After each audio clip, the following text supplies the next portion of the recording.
여성은 아버지에게 강아지를 선물하고 싶었습니다. 하지만 아버지가 개를 좋아하지 않으셨어요. 여성의 권유가 계속되자 마지못해 동물보호소에 가게 됩니다. 그곳에서 귀가 뾰족하고 눈동자가 빛나는 하얀 강아지를 만나게 됩니다.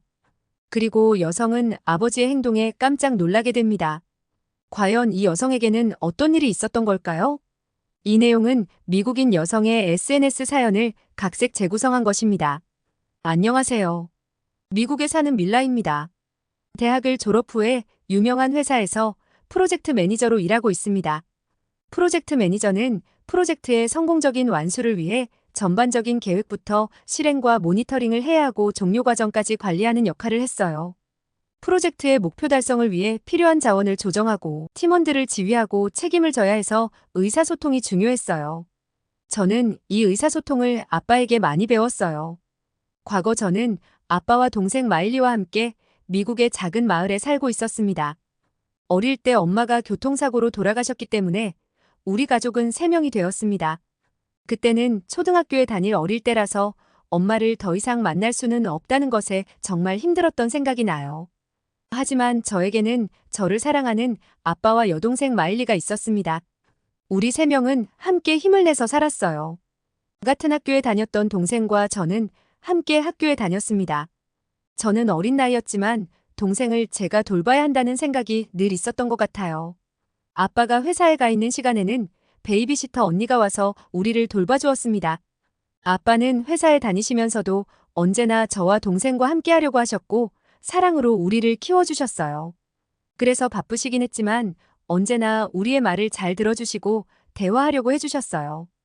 늘 귀 기울여주시고 명확하고 효과적으로 의견을 말하는 방법도 알려주셨어요. 어려운 상황에서도 차분하게 문제를 해결하기 위해서 대화로 이끌어주셨기 때문에 저는 아빠에게 많은 것을 배웠어요. 그래서 제가 회사의 프로젝트 매니저 역할을 잘 수행하게 된 것 같습니다. 아빠는 엄마의 부족한 부분까지 모두 채워주려 노력하셨고, 그래서 우리는 엄마의 빈자리를 느끼지 않고 바르게 커갈 수 있었던 것 같아요. 그렇게 잘 성장한 사랑하는 동생이 작년에 결혼하고 집을 떠났습니다. 저도 남자친구가 있었고 프러포즈도 받았지만 결혼을 바로 결정하지 못했어요. 아빠가 혼자 계실 걸 생각하니 도저히 집을 떠날 수가 없었습니다. 남자친구는 마음이 따뜻한 사람이라서 저의 이런 마음을 이해해줬어요. 아빠는 제가 그런 생각을 하고 있다는 것을 아시자 화를 내셨어요. 아빠는 혼자서도 잘 지낼 수 있으니 자신 때문에 행복을 포기하지 말라면서 말하셨어요. 그리고 딸이 행복해야 자신도 행복할 수 있다고 하시면서 빨리 결혼을 하라고 하셨어요. 저는 마음이 너무 아프고 아빠에게 너무 감사했어요. 그렇게 저도 남자친구와 결혼하게 되어 집을 나와서 다른 지역에서 살게 되었습니다. 아빠의 집과 아주 먼 곳은 아니라서 가끔 들려서 같이 식사도 하고 했지만 그래도 매일 얼굴을 보다가 이렇게 가끔 보게 되니 제 마음이 좋지 않았어요. 동생과 전화 통화를 하다가 아빠에게 강아지를 선물하면 어떨까 하는 이야기가 나왔습니다. 혼자 지내시는 아빠에게 같이 지낼 수 있는 예쁜 강아지가 있으면 조금 덜 외롭지 않으실까 생각이 들었어요. 하지만 문제는 아빠가 개를 그렇게 좋아하지 않으셔서 우리가 어려서부터 개를 키우자고 그렇게 말해도 싫다고 하셨어요. 그래서 말씀드리는 게 망설여졌지만 개가 아니면 뭐 고양이라도 괜찮다고 마일리와 저는 아빠에게 말씀을 드렸어요. 그런데 겉으로 표현은 안 하셨지만 외로운 마음이 드셨던 것인지 아빠는 의외로 그러자고 하시는 거예요. 기쁜 마음으로 우리는 차를 타고 유기견 보호센터로 갔어요. 이 보호센터는 유기견뿐만 아니라 그 유기견들이 낳은 새끼들도 있어서 다양한 개를 볼 수 있는 곳이었어요. 우리는 귀여운 개들이 노는 모습을 봤는데 모두 너무 사랑스러워서 눈을 뗄 수가 없었습니다. 동생과 저는 작고 귀여운 강아지가 괜찮을 것 같아서 작은 강아지들을 보다가 아빠를 부르러 갔습니다. 그런데 아빠가 어떤 작고 하얀 개를 바라보고 있으셨는데 그 하얀 개도 아빠를 뚫어져라 바라보고 있는 거예요. 마치 사랑에 빠진 두 사람을 보는 기분이 들었습니다. 이건 운명일까요? 저와 동생은 개를 안 좋아하시는 아빠의 그런 모습에 매우 놀라게 되었습니다. 그런데 이렇게 생긴 개는 처음 보는 거라서 저는 직원에게 이 개는 어떤 품종이냐고 물어봤어요. 그랬더니 아시아의 한국에서 온 개로 진돗개라고 했습니다. 저는 잘 모르는 개의 품종에 아빠가 잘 키우실 수 있을지 걱정이 되었어요. 하지만 직원은 이 아이는 용감하고 똑똑한 거로 유명하니 키우는 게 힘들지는 않을 거라고 했어요. 그리고 학습 능력도 좋고 주인에 대해서 애착심도 깊고 독립성을 가진 개라서 좋다면서 진돗개를 칭찬했습니다. 게다가 아빠는 처음 보자마자 사랑에 빠지셔서 무조건 저 아이로 해야겠다고 하시는 거예요. 이 진돗개는 여자애였는데 눈빛이 반짝이고 똑똑해 보이는 아이였어요. 그런데 아빠는 이름을 데이지라고 지으신 거예요. 저는 너무 유약해 보이는 이름이 아니냐고 했는데 아빠는 앞으로 데이지를 자신이 지켜줄 테니까 괜찮다고 했어요. 그러면서 우리 막내딸이라고 부르시는데 저는 그래도 아빠가 데이지가 좋으신 것 같아서 기뻤습니다. 오랜만에 아빠를 만나러 집에 갔더니 데이지가 먼저 나와서 저를 반겨줬어요. 몇 번 보지 않은 저를 기억하고 있다는 것이 너무 신기하였습니다. 아빠는 데이지가 자신이 하는 말도 다 알아듣는다고 하는 거예요. 저는 아빠에게 데이지가 좋은 건 알겠는데 그건 말도 안 된다고 했어요. 자신이 데이지에게 신문 가져오라 했더니 신문을 물고 왔다면서 정말 똑똑하다고 하는 거예요. 그리고 아침마다 신문을 가지고 오는 일은 데이지가 도맡아 하고 있다는 말도 해주었습니다. 저는 우연일 거라면서 웃었어요. 아빠는 그동안 데이지에게 기술을 가르쳐 줬다면서 갑자기 데이지를 향해 손이라고 하셨어요. 그랬더니 아빠의 손 위로 자신의 아빠를 올려놓는 거예요. 아직 어린데 그걸 곧잘 해내는 데이지는 정말 대단해 보였어요. 그리고 그걸 자랑하는 아빠도 너무 행복해 보였습니다. 산책하러 갈 때도 아무나 보고 짖는 다른 개에 비해 데이지는 얼굴을 알게 된 이웃은 반가워했어요.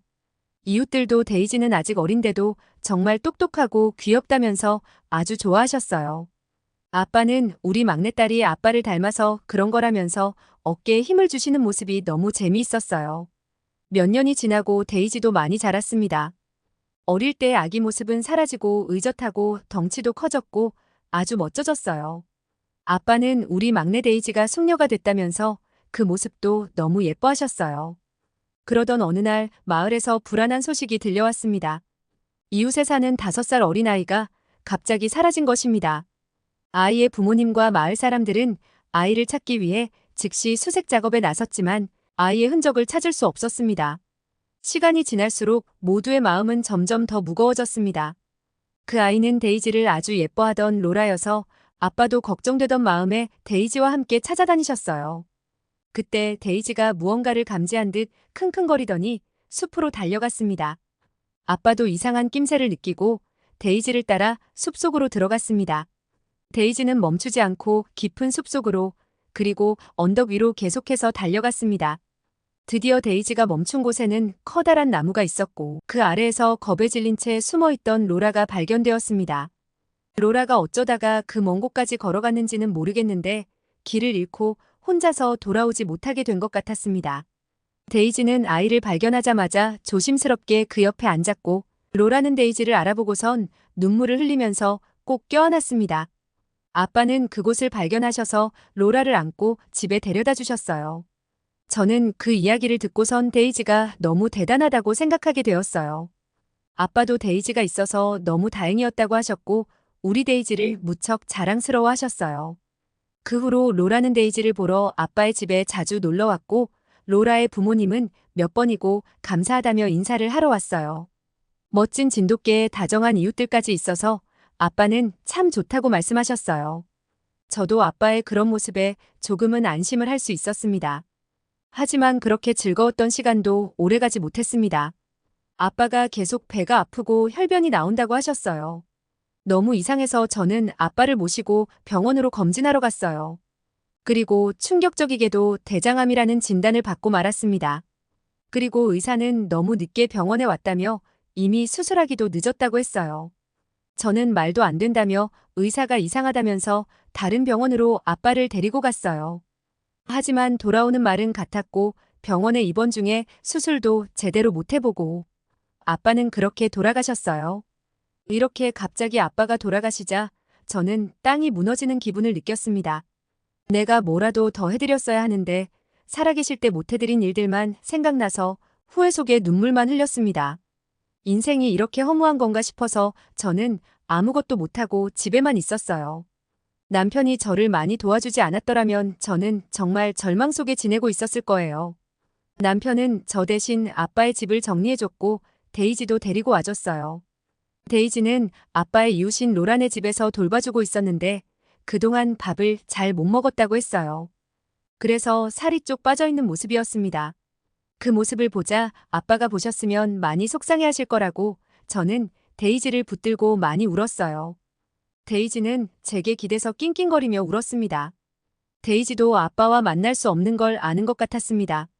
우리는 서로에게 의지하면서 함께 살게 되었어요. 그로부터 몇 년이 흘렀네요. 저는 다니던 회사를 재택근무로 바꿨고 데이지와 생활을 하였어요. 사실은 몇 년 동안 생기지 않던 아기가 생겼거든요. 그래서 가벼운 운동도 하려고 데이지와 함께 자주 산책하러 나갔습니다. 그날도 데이지와 함께 동네 산책을 했어요. 그런데 그때 데이지가 갑자기 달리기 시작하는 거예요. 저 멀리 어떤 사람이 있었는데 그쪽으로 달려가서 흥분하고 너무 좋아했어요. 그러더니 당황한 듯이 낑낑거리는 거예요. 데이지의 줄을 놓친 저는 너무 당황해서 그곳으로 달려가서 그 모습을 보게 되었는데 그 사람은 아빠를 너무 닮아서 체격이나 키만 본다면 아빠라고 생각이 들 정도였어요. 그래서 데이지는 자기 주인이 돌아온 줄 알고 기뻐서 달려갔던 거예요. 그런데 가까이 가서 보니 얼굴이 아빠가 아니라는 걸 알고 당황한 거였습니다. 저는 그분께 죄송하다고 말씀드리면서 우리 개가 전에 키우던 주인이 병으로 돌아가셨는데 너무 닮아서 자기 주인인 줄 안 것 같다고 했어요. 저도 너무 마음이 아파서 눈물이 나올 것 같았습니다. 저랑 데이지는 아빠가 참 그리웠던 것 같습니다. 그 남자분은 안타깝게 저와 데이지를 바라보면서 괜찮다고 따뜻한 미소를 지어줬어요. 아빠랑 비슷해 보이고 나이대도 비슷해 보였던 그분은 우리 집 근처로 새로 이사를 오신 찰스 씨였어요. 데이지는 아빠를 닮은 찰스 씨를 참 좋아했습니다. 찰스 씨도 자신을 보면 반가워하는 데이지를 예뻐하면서 가끔 강아지용 간식을 들고 나오셔서 데이지를 만나면 주셨어요. 아내가 돌아가신 후 새로운 마음으로 이 마을에 이사를 오신 거였는데 은퇴 전까지 대학교에서 교수님을 하셨던 분이셨어요. 언제나 정성스럽게 정원을 가꾸는 모습이 참 좋아 보였습니다. 게다가 찰스 씨는 다양한 지식과 경험을 가진 분이었습니다. 특히 책을 매우 사랑하셨고 그의 집에는 다양한 주제의 책들로 가득 찬 서재가 있었습니다. 저는 재택근무를 하다가 어려움을 겪을 때마다 찰스 씨를 찾아가 조언을 구했습니다. 찰스 씨는 언제나 저를 따뜻하게 맞이해 주셨고 복잡한 문제도 쉽게 풀 수 있는 방법을 알려주시는 지혜로운 분이셨어요. 남편도 찰스 씨가 대단한 분이라고 했고 찰스 씨와의 만남은 저에게 많은 것을 가르쳐 주었습니다. 어려움을 겪을 때 주저하지 않고 도움을 구하는 법, 문제를 해결하기 위해 창의적으로 생각하는 법, 그리고 무엇보다 인생에서 중요한 것은 사람들과의 관계라는 것을 깨닫게 해주었습니다. 이런 이웃을 만나는 게 쉽지 않은데 행운이라는 생각이 들었어요. 어느 날 점심을 먹고 데이지가 제게 목줄을 물고 왔어요. 데이지는 자신이 산책을 가고 싶어지면 목줄을 묶어달라면서 가지고 오고는 했거든요. 저는 그 모습이 귀여워서 함께 산책하러 나갔어요. 데이지는 자신이 가장 좋아하는 공원 쪽으로 가자고 저를 끌었고 집 근처의 공원을 걷고 있는데 데이지가 어느 순간 냄새를 집중해서 맡기 시작했어요. 저는 왜 그러는 거지 하고 바라봤어요. 그러더니 길이 없는 숲을 속으로 걸어가는 거예요. 한 번도 이런 적이 없어서 이상하게 느낀 저는 데이지를 쫓아갔어요. 그곳은 사람이 다니는 곳도 아니었고 풀들이 어지럽게 우거진 곳이었습니다. 그래서 돌아가자고 데이지를 불렀습니다. 원래 제가 데이지를 부르면 돌아왔는데 그날은 이상하게 애가 돌아오지를 않는 것입니다. 그래서 그곳을 제가 들어갔는데 데이지는 수풀이 우거진 곳에 머리를 들이밀고 있었어요. 게다가 엉덩이와 꼬리가 긴장한 것 같은 모습이라서 정말 이상했어요. 그래서 다시 한번 데이지를 불렀는데 저를 바라보던 데이지는 저에게 여기로 오라는 듯한 눈빛을 보였어요. 가까이 가서 저는 그 모습에 경악했어요. 그곳에는 찰스 씨가 쓰러져 있는 거예요. 저는 바로 전화를 들고 구급대를 불렀습니다. 구급대원들이 오고 찰스 씨가 병원으로 옮겨졌어요. 저도 너무 걱정되어서 차를 타고선 병원을 쫓아갔어요. 병원에서 의사에게 무슨 일이냐고 물어보니 심장 발작이 일어나신 것 같다고 했습니다. 찰스 씨는 오래된 지병인 심장병이 있으셔서 늘 심장약을 가지고 다니셨습니다. 그런데 심장병 약을 하필 그날따라 안 가지고 나오셔서 발작이 일어나서 쓰러지셨던 거예요. 의사는 조금만 늦었으면 큰일 날 뻔했다고 했습니다. 정말 데이지가 아니었으면 무슨 일이 있었을지 생각만 해도 두려워서 심장이 쿵쾅거렸습니다. 점심때 산책하러 가자고 하지 않았다면, 공원으로 가자고 하지 않았더라면 생각만 해도 아찔하네요. 그 후 무사히 퇴원하신 찰스 씨는 심심하면 데이지를 위해 선물을 사오셨어요. 걔가 좋아할 만한 장난감도 사오시고 사료와 간식도 잔뜩 주셨어요. 그리고 앞으로 태어날 제 아이의 대부가 되어주시겠다고 했어요. 저는 아빠는 돌아가셨지만 인생에서 또 다른 인생의 조언자를 만난 것 같았고 태어날 아이의 할아버지가 생긴 것 같아서 기뻤습니다. 데이지가 만들어준 아름다운 인연을 앞으로도 계속 잘 이어나갈 것입니다. 저의 이야기는 여기까지입니다. 여러분 밀라 씨의 이야기 어떻게 보셨나요? 진돗개는 삽살개, 풍산개 등과 함께 한국을 대표하는 품종의 개입니다. 중대형개에 속해서 실제로 보면 상당히 덩치가 있어서 shepherd나 골든 리트리버에게 밀리지 않을 정도라고 합니다. 한국에서는 여기에 높은 생존력과 민첩한 신체 능력, 뛰어난 지능과 성격이 합쳐져 진돗개를 타고난 사냥꾼으로 만들어주기도 했다고 합니다. 충성심이 강해서 한번 충성한 주인을 지키는 것에 강한 본능으로도 유명합니다. 밀라 씨는 사랑하는 아버지를 잃었지만 진돗개인 데이지 덕분에 새로운 인연을 얻을 수 있었던 감동적인 사연이었습니다. 감동TV는 감동적이고 재미있는 사연을 기다리고 있습니다. 다음에도 재미있는 사연으로 찾아뵙겠습니다. 시청해주셔서 감사합니다.